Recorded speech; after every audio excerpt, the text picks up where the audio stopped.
Olá, eu sou o Lortus e você está na minha taverna, o canal Taverna do Lortus.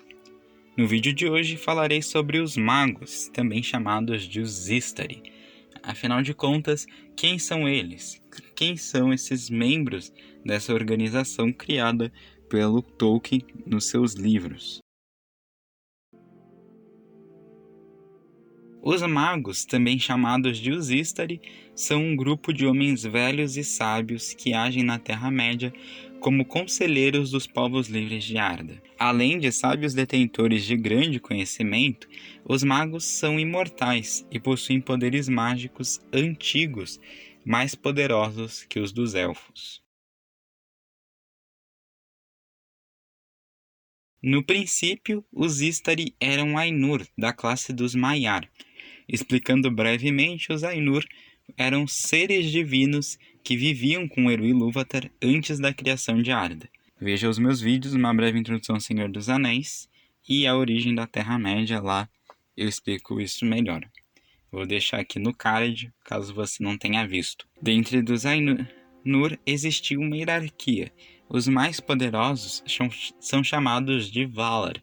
Entre eles temos Melkor, o primeiro senhor do escuro, Manwë, o deus dos ventos, e Yavanna, deusa da natureza, Varda, deusa da luz, etc. Os Maiar são os Ainur menos poderosos. Eles possuem as mesmas características dos Valar, porém o poder deles é inferior ao dos últimos, e eles servem os Valar, os respeitando como seus líderes. Cada Istari era um Maiar, que viajara para o mundo de Arda, habitando o reino de Valinor durante longos milênios. O nome daqueles que futuramente se tornariam os magos eram Curumo, Olorin, Eyvindil, Alatar e Palando. Eles eram os mais poderosos dentre os Maiar, depois de Mairon, o Maiar que traiu os Valar e se uniu a Melkor, que futuramente ficou conhecido como Sauron. Durante a Terceira Era, Manwë, o líder dos Valar, convocou os Ainur de Valinor para um conselho, pois Sauron estava voltando ao poder e para que as desgraças sofridas pelos filhos de Ilúvatar durante a Segunda Era não voltassem, os Valar decidiram enviar 3 Maiar como mensageiros dos Valar em direção à Terra-média. Dentre os Maiar se ofereceram apenas 2, Curumo e Alatar. Como terceiro, Manwë escolheu um Maiar poderoso e bondoso chamado Olorin. Esse, num primeiro momento, não queria ir, porque ele tinha medo de Sauron e se sentia incapaz de enfrentá-lo. Mas ao final, Manwë e os outros Valar decidiram que ele precisava ir justamente para enfrentar o seu medo.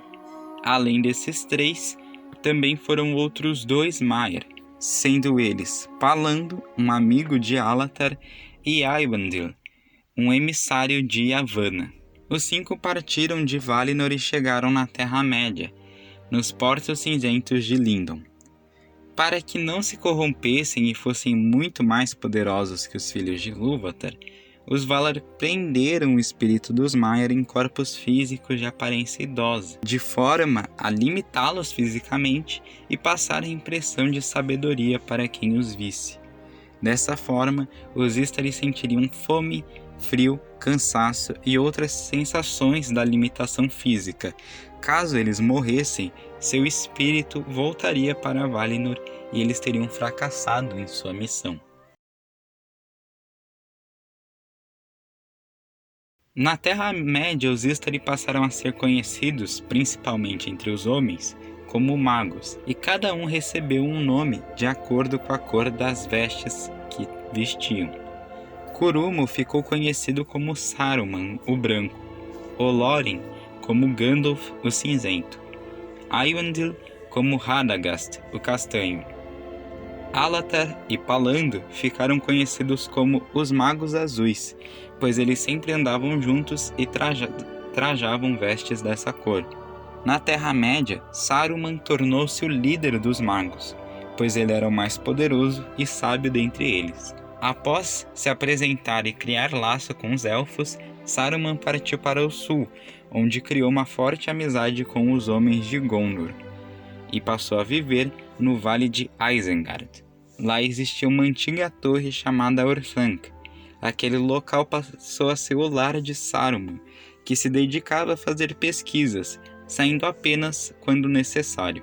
Radagast viajou para o leste e começou a viver nas regiões da floresta de Verde Mata, onde cuidava das plantas e dos animais. Quanto a Gandalf, este não se estabeleceu em um local fixo. Vivia fazendo jornadas e peregrinações para tratar das mais diversas ameaças, mas frequentemente ficava no oeste, em Eriador. Por fim, os Magos Azuis viajaram para uma importante missão no leste, além de Verde Mata, e não se sabe o que aconteceu com eles, pois eles nunca mais voltaram para a Terra-média ou participaram dos eventos narrados nos livros do Senhor dos Anéis.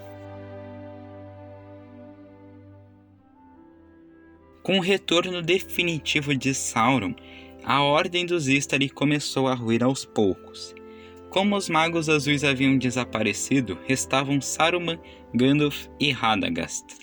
Radagast protegeu Treva Mata, o novo nome de Verde Mata, durante a Guerra do Anel.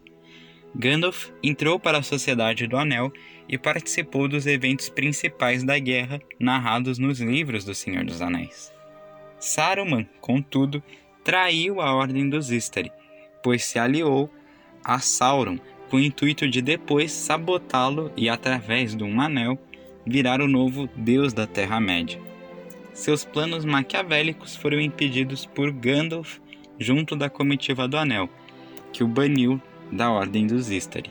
Enfraquecido, Saruman tentou dominar o condado, mas foi então traído e assassinado pelo seu lacaio, Grima Língua de Cobra, tendo assim um trágico final fatal.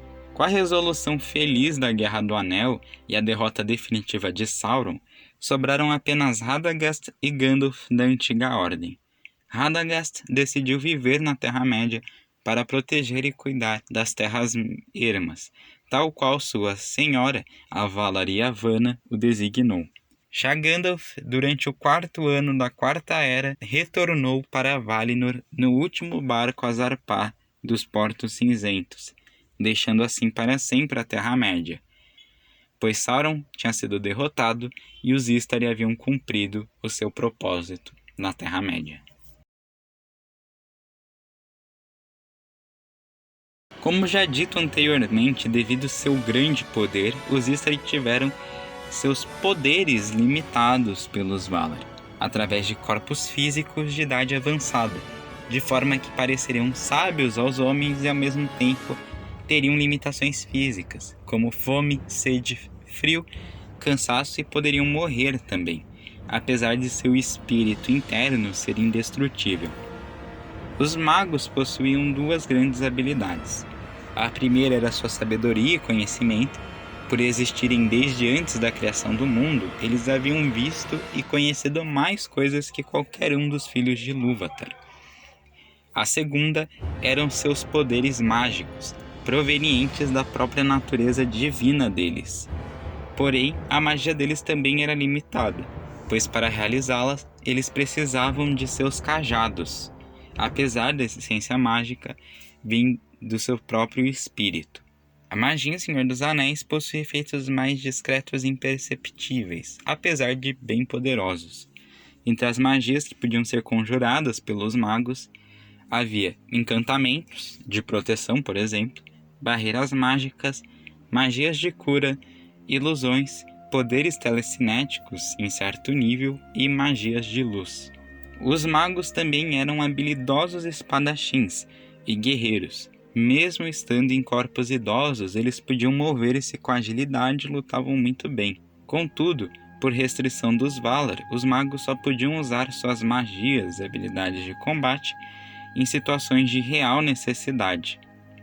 Os magos ajudaram os filhos de Ilúvatar a enfrentar Sauron de diversas formas. Eles serviram como conselheiros dos principais líderes dos homens e elfos, rastreavam e perseguiam pistas a respeito do paradeiro do Senhor do Escuro, desbravavam a Terra-média e ajudavam tanto homens quanto elfos em necessidade, além de usarem suas magias para proteger regiões importantes da influência do mal. Muito obrigado por assistir esse vídeo. Esse foi meu vídeo falando brevemente sobre os magos, a Ordem dos Istari. Se você gostou, se inscreva, deixe um gostei e compartilhe o vídeo. Por favor, use a seção dos comentários para fazer também sugestões, críticas e perguntas. Eu respondo todas assim que possível. Muito obrigado por ter assistido esse vídeo e até mais.